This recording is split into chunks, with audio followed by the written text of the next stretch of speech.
हमारे साथ मौजूद थे। बहुत बहुत शुक्रिया। ज्वाइन किया हमें कमर जमान कायरा साहब ने, सीनियर रहनुमा पाकिस्तान पीपल्स पार्टी के। कायरा साहब बहुत बहुत शुक्रिया आपका। कमर जमान कायरा साहब, बात आपसे ये करना चाहते हैं, धरने के हवाले से कहा जा रहा है कि हुकूमत ने बहुत गलती की, मैल हैंडल किया, अगर बेहतर कर देते तो जो आप डिबेट देख रहे हैं इस वक्त, कोई कह रहे हैं कि फौज बीच में थी, नहीं होनी चाहिए थी, कोई कह रहा है फौज ने बड़ा अच्छा कदम उठाया है, क्या कहते हैं आप? देखिए, गुजारिश ये है कि गवर्नमेंट एक स्टेट ऑफ डिनाइल में है, चीजों को छुपाने के मूड में होती है। इनके वज़रा की गर्दनों में सरिये बड़े मोटे होते हैं, पहले अकल की बात सुनने को तैयार नहीं होते, और जब मामले बिगाड़ लेते हैं तो फिर इनके हाथ पांव फूल जाते हैं। तो समझ नहीं आती अब करें क्या। इस मामले में क्या हुआ जी?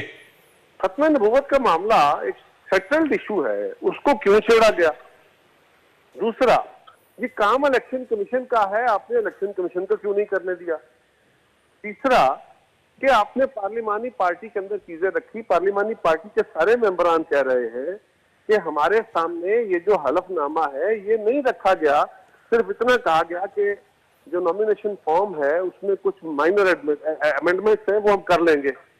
ओके, हो गई। तीसरा ये होता है कि जब पार्लियामान में कोई बिल पेश होता है, वो सेनेट हो या कौमी असेंबली जी, तो जो एग्जिस्टिंग बिल होता है उसमें जो तरामीम की जाती है, एडिशन हो या डिविजन हो, तो होता यह है कि इसमें इस तरह के अल्फाज होते हैं कि पैरा नंबर फलां, लाइन फलां, इस लफ्ज के बाद फलां लफ्ज डिलीट कर दिया गया, या इस लफ्ज के बाद ये ऐड कर दिया गया, कामा लगा दिया गया या कामा हटा दिया गया। वो पूरे का पूरा बिल सामने नहीं होता, तो अगर ओवरलुक हो गया, चले उसका इलाज हो गया था। अब डिनाइल क्या है?